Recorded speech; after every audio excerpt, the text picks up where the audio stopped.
The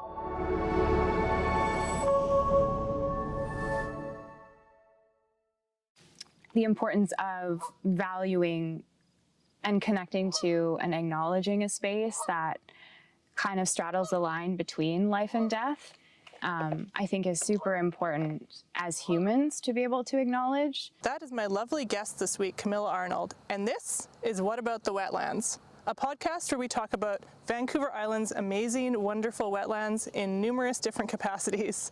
I'm your host, Taryn Pickard, and this week I chat with Camilla about the philosophy of wetlands, how they've shaped our understanding of self over the years, and how they shape the human psyche.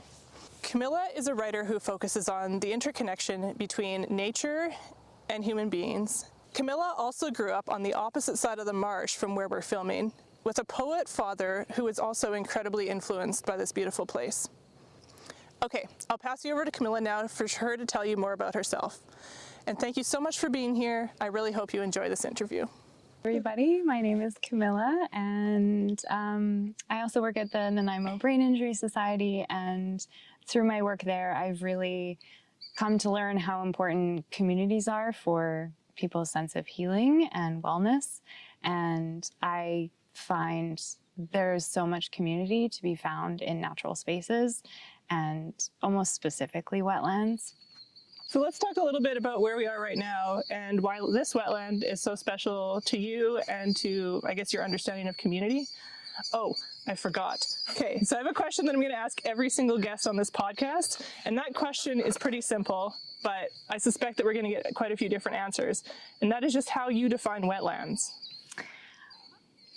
To me, wetlands basically are the definition of life. They're ecological spaces where basically all the biological processes that are necessary for life occur.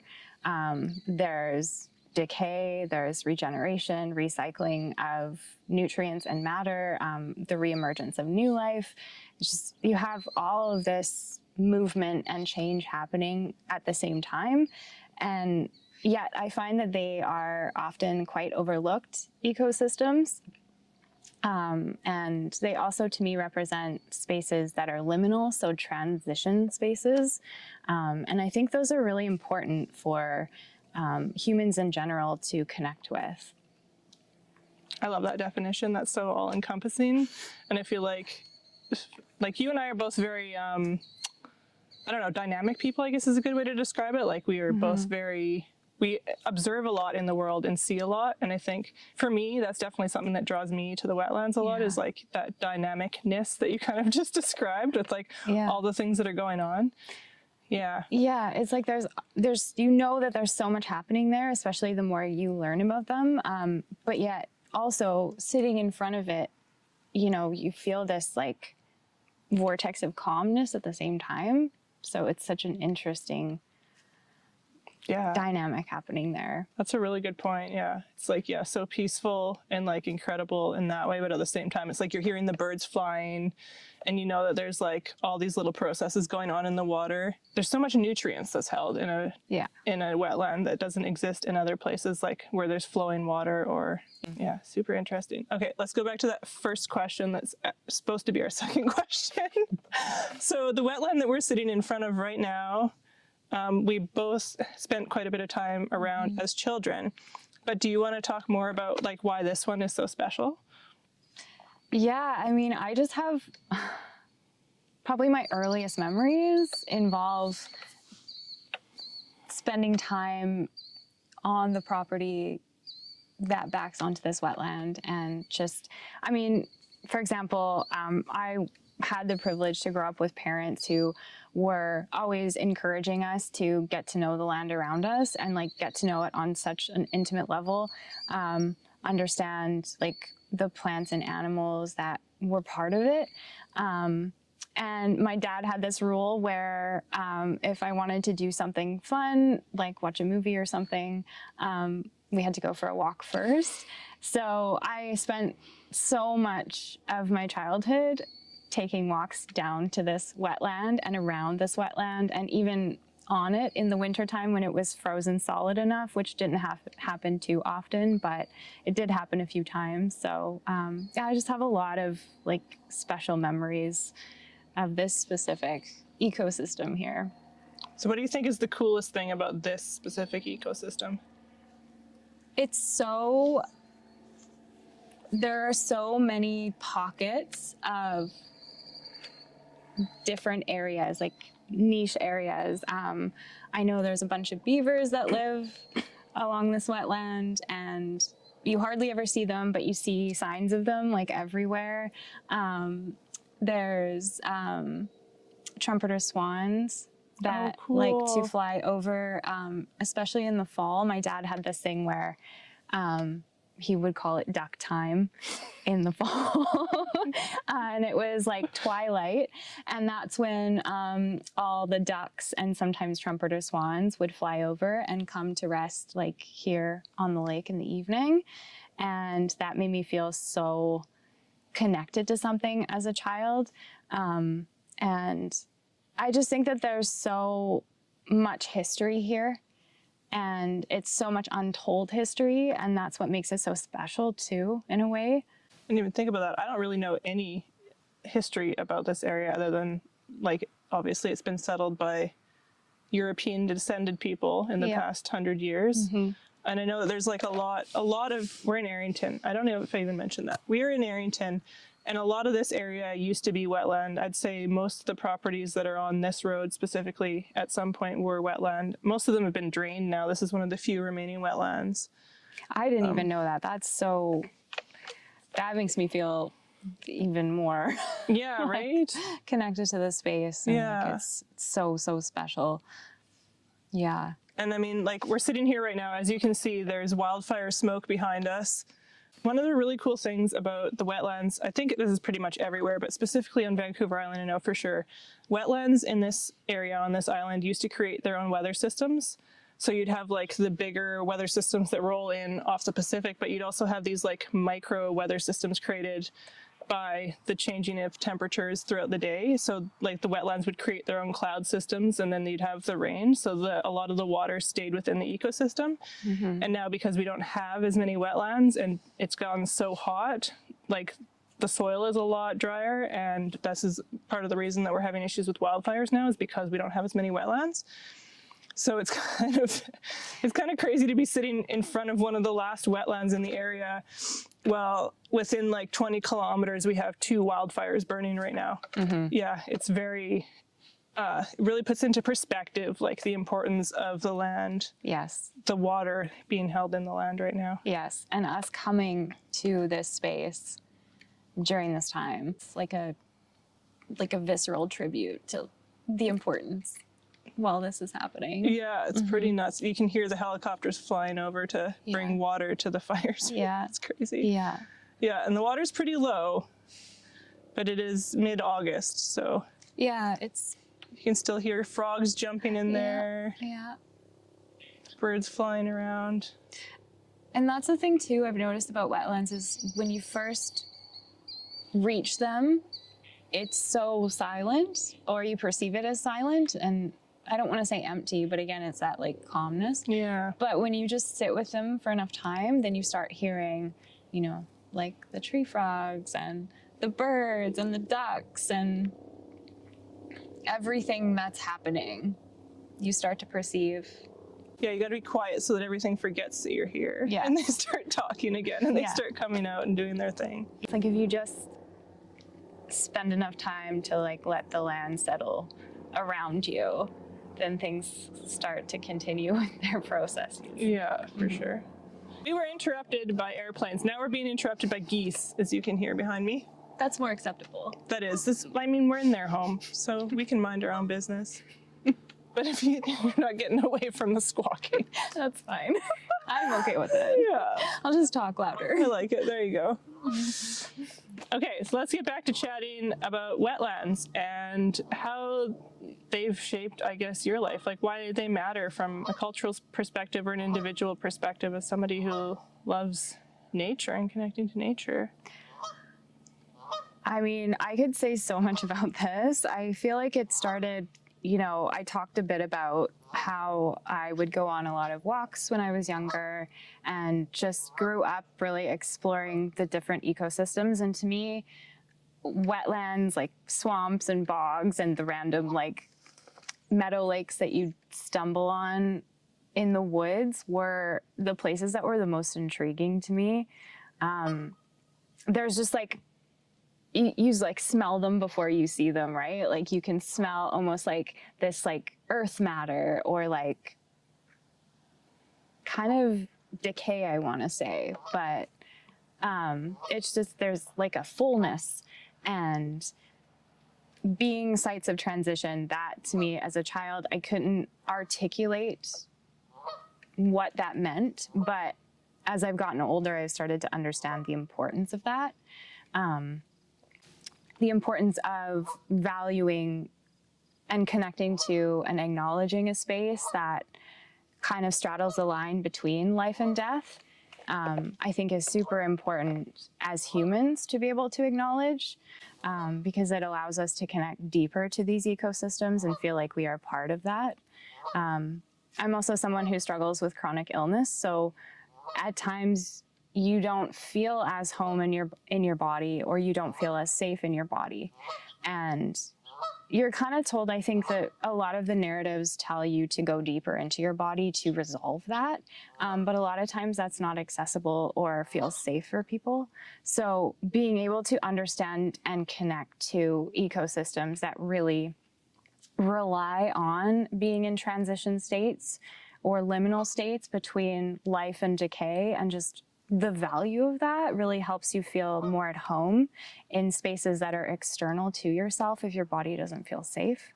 So I think to me that's really underscored just how meaningful these kinds of ecosystems are. So it almost feels like marshlands kind of give you permission to be in that space. That's so interesting. Mm-hmm. Yeah. It's like, okay, like you may not feel at home in your body right now, or you may not feel safe in your body, or you don't know what's going to happen. But in this moment, you're home because you're part of something greater. You're part of changing states, because you're part of nature. Right. Mm-hmm. So, okay, so I would understand that too then as like, it gives your body permission almost to be in that state of like, creation and destruction that's so apparent to you when you're having those chronic illnesses. Yeah, exactly. Yeah. It's like this, so cool. This isn't necessarily something that's the be all end all or something to fear. I mean, that's kind of always going to be part of it. But you belong to something while you're also experiencing something really hard. And that is so important to healing. It goes back to that community piece. Right. Mm-hmm. That's so interesting. I'd never looked, I mean, I don't really struggle with chronic issues, so I hadn't really thought about that, but that's so cool. Mm-hmm. Yeah, I see that reflection specifically in a wetland, hey, because of the dynamicness of it. Yeah. Yeah. And in case you are watching this and you're unfamiliar with wetlands and kind of what they do, they serve so many purposes. They, like Camilla has said, they like decay. They hold a lot of plant matter that's decaying because it's like in the water, and there's such a transition between seasons that happens in a wetland. They filter water, like they are huge filtration systems. So it's almost like through just sitting in what seems like stagnation, they're actually creating this healthier environment for all of us. Mm-hmm. Mm-hmm. And then on top of that, they're just like incredible ecosystems and homes to all these different animals and all their different states of creation. So yeah, they're incredibly dynamic.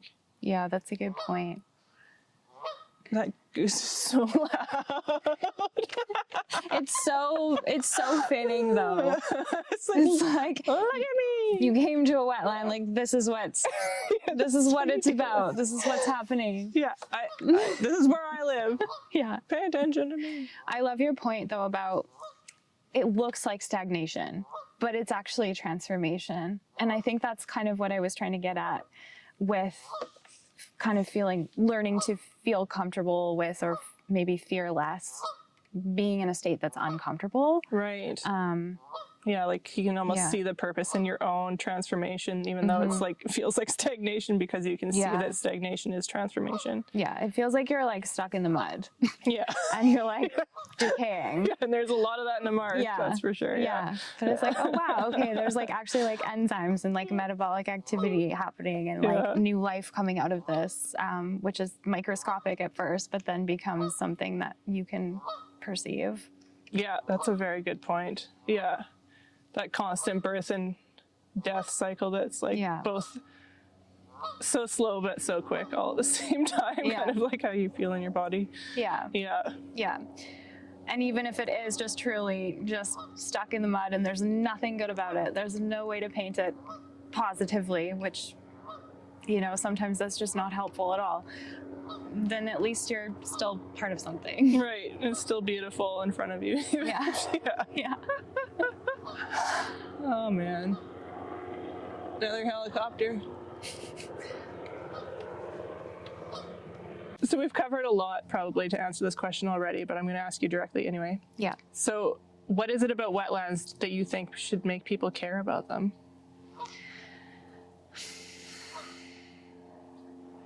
As far as making people care, I think it's one of those things where, like, a lot of the time, you don't want to get to a point where the wetland has essentially disappeared before it matters. And that's the kind of process that you don't really notice until it's escalated to a point that's hard to reverse. And I think especially with wetlands, if you're getting to a point where it's almost the point of no return and you start noticing, that's the point where the ecosystems around the wetland are going to be significantly negatively affected by that state. So the quality of water, I mean, Hamilton Marsh is what, the largest watershed area? But it's the largest marsh in the central Vancouver Island area that's remaining. And that's Little Hamilton Marsh. There used to be a much bigger Hamilton Marsh, so. Yeah, so like maybe a lot of people don't know that. And so if we got to the point where, you know, it had been so significantly affected, and then you have this landscape that people have actually relied on so heavily and haven't realized it, that's why it should matter, is because, you know, you ideally want to make those connections before it's too late. So what happens if it's too late? I guess we're already seeing what's happening when it's too late, right? Because like I was talking about, we used to have these like localized weather systems that would keep so much more moisture in the earth, and now we're seeing drought issues.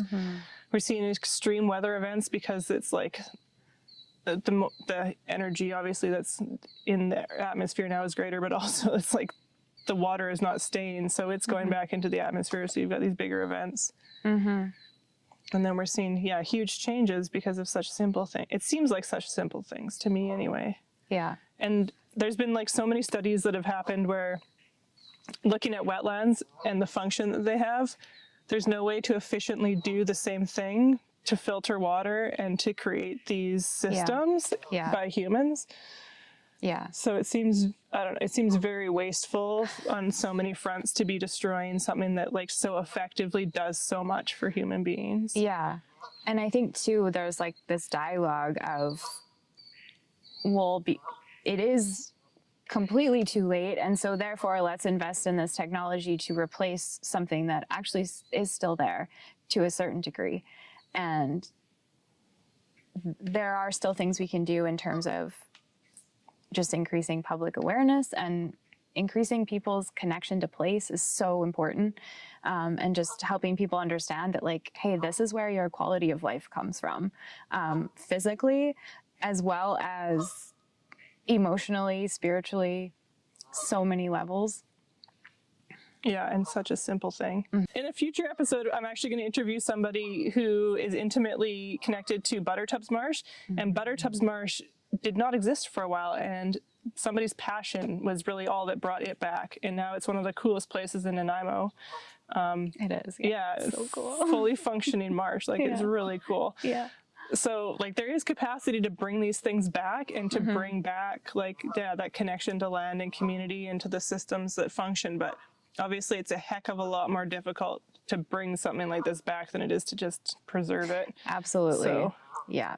I was at Butter Tubs the other day, and it was like I hadn't been there for a while, and I was so blown away just by how it's like it forms a tunnel of foliage. It's so pretty. it's so pretty in there. Yeah, it's gorgeous. And then there's just like this huge, like almost square body of water in the center of it with all these birds and turtles and like right in the middle of the city. They're just living their best life. Yeah. And it's funny because when you drive on the highway and where you can overlook it, like just by VIU, it's so easy to overlook. Like literally, you are overlooking it as you drive by. Yeah. But if you actually like, it just goes back to like, if you take the time to actually sit with that space and be in that space, and you start to notice these things, like the little things, like the foliage making a tunnel, or I also saw like a deer in there just feeling comfortable because there were no other humans around and like no cars passing. And it's just incredible what worlds open up to you if you prioritize spending more time with nature.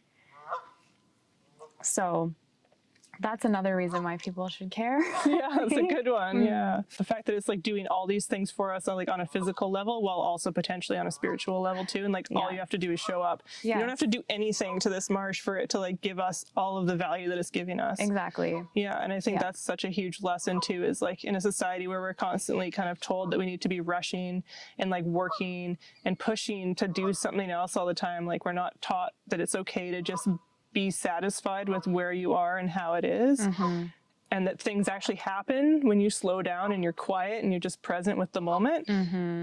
Like being in a place that like this, where it's like you've been saying, like so quiet, but also dynamic, and so much is being done work-wise with like, just by existing. It's just like really inspiring and kind of life-altering from a like a philosophical point of view.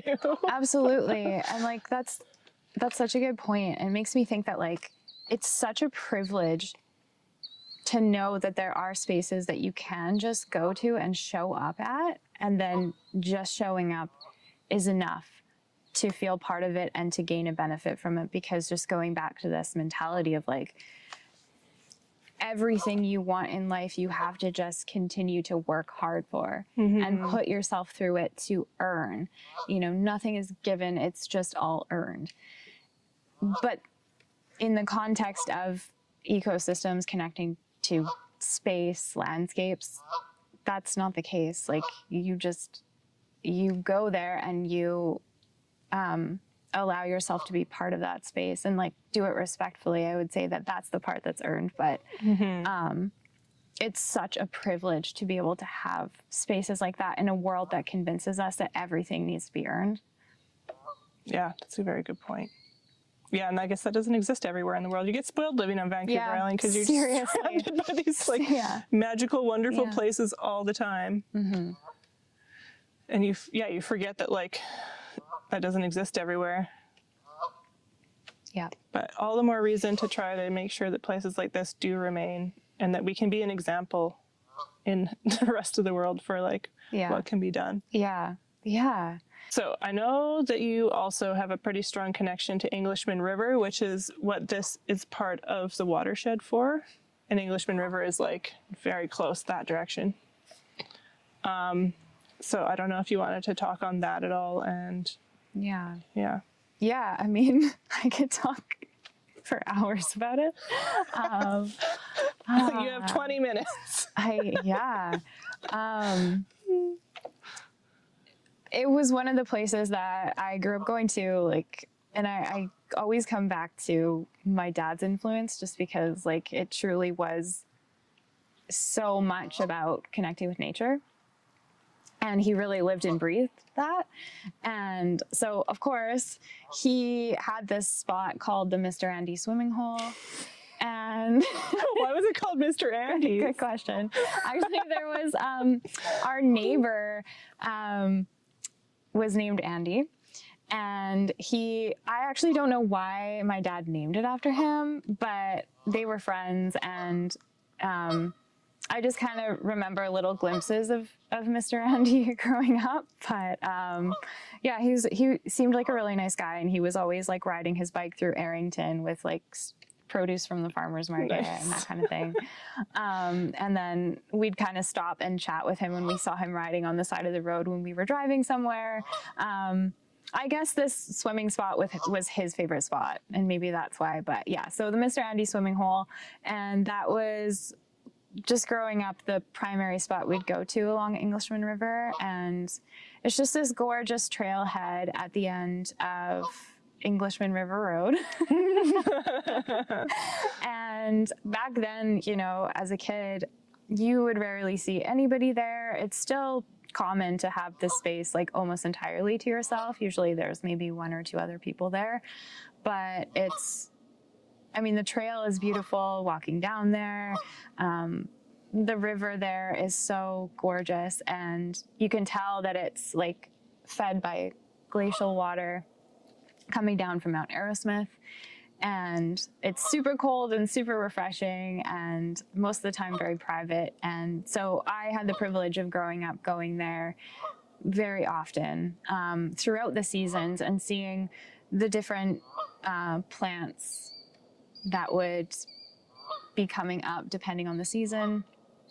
And yeah, I just have a lot of memories there of like specifically learning about all the different plants in that ecosystem, because there were just so many along the river, and I guess they call it the riparian zone, which is interestingly another transition ecology. Yeah. So there's just so much that happens there. There's so much that lives there. So things like salmon berries and fawn lilies are probably one of my favorite things that I would see there, and those would come out in April, and it would just be a meadow of fawn lilies that you'd stumble upon. And it feels like such a gift that I was given to be able to witness these spaces as they change throughout the year, and to connect with them from such a young age. It has left such a big imprint on me. So, yeah. Nice. Mm-hmm. Yeah, and I feel like, again, rivers, very connected to wetlands, and the health of wetlands so greatly impacts the health of rivers. Yeah. Yeah.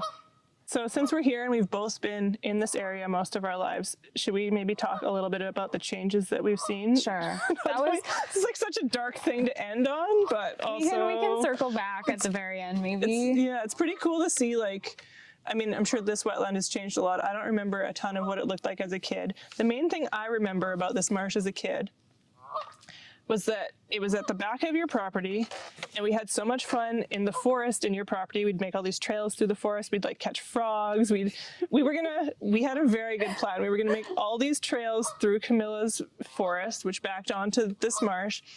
And then we were going to charge people tickets to come and walk the trails. And one summer we made so many trails. We were out there with like our little snippers, like making these trails, raking them. They were great. I don't think anybody ever paid for them. It's probably a marketing issue, I would say. Like, it couldn't be the trails. Those were definitely not the problem. But all I remember about the marsh was like, I knew my feet were going to get wet. Yeah. Yeah. Exactly. That's what I remember. It was like, I knew where the line was, and if I went past there, it looked really cool. And it's kind of mad I couldn't go play in the water, because also there was leeches. I remember your dad telling me, watch out for leeches. Okay. I actually was going to talk about the leeches, because I have this distinct memory of getting leeches all over my body. No. And there probably weren't that many, but it just felt like it at the time. Yeah. And it was like you had to use... you had to burn them off. No. Like, like they wouldn't let go unless you like put a flame up to them, kind of thing. The little black guys. So the leeches were very real. I hate that. Yeah. But yeah. How now that my skin's crawling thinking about it. How the wetland has changed is a really good question, and I actually really struggled with thinking about this. To be honest, I'm not sure. Fair enough. Except that more people know about it, but not that many more people know about it. Yeah. Because I think it's privately owned. The whole marsh currently is privately owned. Yes. So it's private property all around it. So there's not like a public access to it. Yeah, and this even one specifically. Even growing up, like there was a little fence at the end of our property in front of the lake, but we still went in and on the lake. I do remember that. But there definitely was a fence there. Yeah. Yeah, I mean, I know Englishman River has changed a heck of a lot since we were kids. Yeah, I can definitely speak to that. Yeah. I mean, not from like any sort of... From an anecdotal standpoint. Yeah, just from things that I've noticed and just, you know, the levels that the river is and the amount of logging. You know, one thing for me is like going back to the Mr. Andy swimming hole is growing up, there would always just be this swath of beautiful forest on the other side of the river. And now there's just a thin stand of trees, but you can see that it's clear cut on the other side of that. And that just does some things to your psyche to see. Growing up, seeing it as this beautiful forest with so many like, you know, so many questions around it. Like, what's in there? What am I going to find in there? Where does it go? Are there trails in there? Am I going to run into people?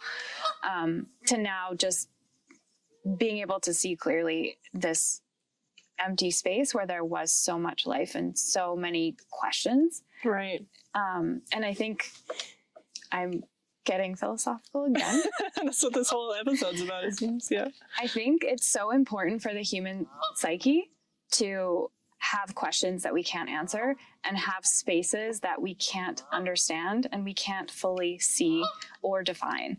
And so comparing like an old growth forest, for example, to something clear cut just changes something for us in a detrimental way. I mean, there's a lot that changes with that, but it's that piece of like, okay, now I can see to the total other side of this space and there's no kind of like landmarking. It's just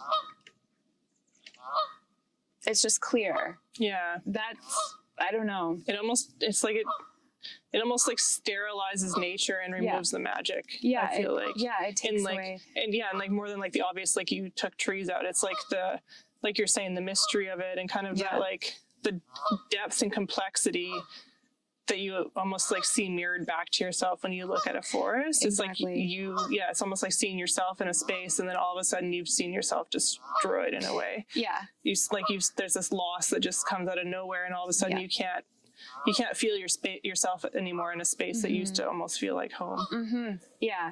Like the possibility is gone. Yeah, 100%. And the complexity has been reduced to just flat ground. Yeah, I know the exact spot you're talking about in the river too. Yeah, and there's so many places like that along the river too that used to be so much more. Yeah, well, you could see like forest for ages, and now you can't. And now we're looking at issues with, again, like you said, the water levels are so much lower and so much higher. Yeah, depending on the season than they used to be. Yeah, and then if you're talking about a riparian ecosystem, now the infrastructure in terms of like root systems is gone.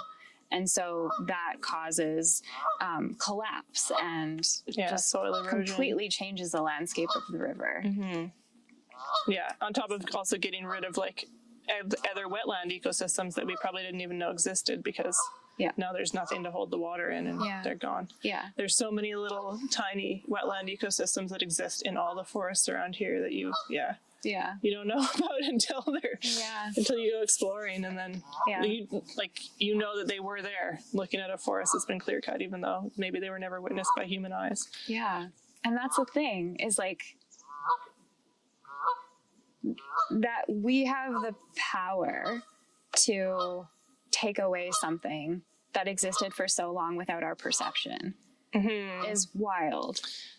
And it just seems so wrong. It does, especially because it's like, I feel like humans only legitimize things when they understand them almost. And in North America anyway. And when we have like a certain amount of control over something, then it's like we legitimize it. But without that control, we have such a hard time like accepting that it exists and that it's okay to exist outside of us completely and still has like the right to exist despite the fact that we're not involved in it. Yeah.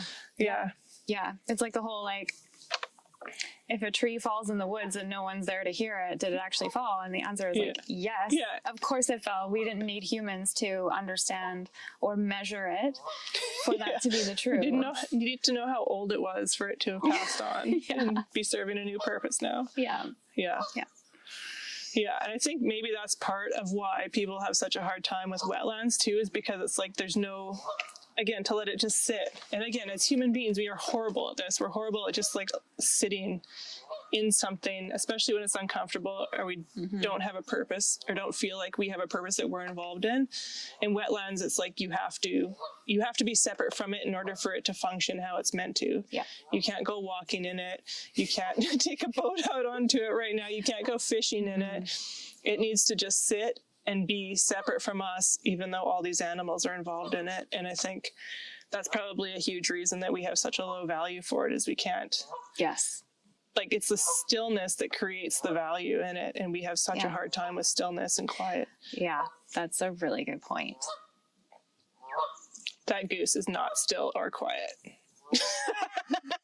He has a lot to say. I'm making this interesting. Where is my friend? I don't know where my friend is. Where'd my friend go? Yeah, I don't know, man. I love getting into the philosophy of all these things. It's like, to me, that's what connects me to these places, is that the liminal spaces, the unknown, the magic, the mystery that creates so much interest and so much space for like, dragonflies. So much space for like divinity and creation to come through, right? Yeah. Because without those empty spaces or quiet places, you can't create the same way. Yeah. So. Absolutely. Yeah. And just like coming to terms with, it'd be so beneficial for humans collectively if we could learn to be okay with things that we can't be a part of or interrupt or change, like have the power to change. Learning that self-control of just minding our own business when it comes to land. Like that. That is a beautiful, complex thing that has so many unanswered questions. Okay. I will observe it and know that I will never understand it, and that's all right. That's very difficult as a human being. I feel like no matter how much you practice that, no matter how much you practice stillness, it's like, to understand that you'll never understand is like next to impossible to wrap your head around. But wetlands give you an opportunity to try. They do. I will just keep saying it. I think that they're the ecosystem that really enables us to kind of practice that, because it is an in-between spot. It's like an inconvenient spot. Like you said, it's like you were going to get your shoes wet going into it, right? Yeah. Like it's a liminal space. It tests our comfort with what we can like understand. Yeah, that's a very good point. What we can't understand. Yep. Well, do you have any more closing comments? Do you have anything else? We covered a lot. I don't think so. In a very liminal way. The funny thing is, like, these are the kinds of conversations we just have. This is like a regular. Like, not like, like we're so deep all the time. I mean, but we are, obviously. No, we're so interesting. There's no way to like say that without thinking that's implying that. No. But we do. It is the truth. There's a lot of nonsense. There is clearly, nonsense. Yeah. You can't have the philosophy without the nonsense. No. Again, that balance. the creation, the distraction. All about balance. Yeah. The understanding of divinity while the understanding of the silliness of being a human being. Yep. Well, thank you so much for being my first guest on this podcast, for coming and sharing your memories and your knowledge and wisdom with us. You're welcome. And thank you for watching Yes. What About the Wetlands?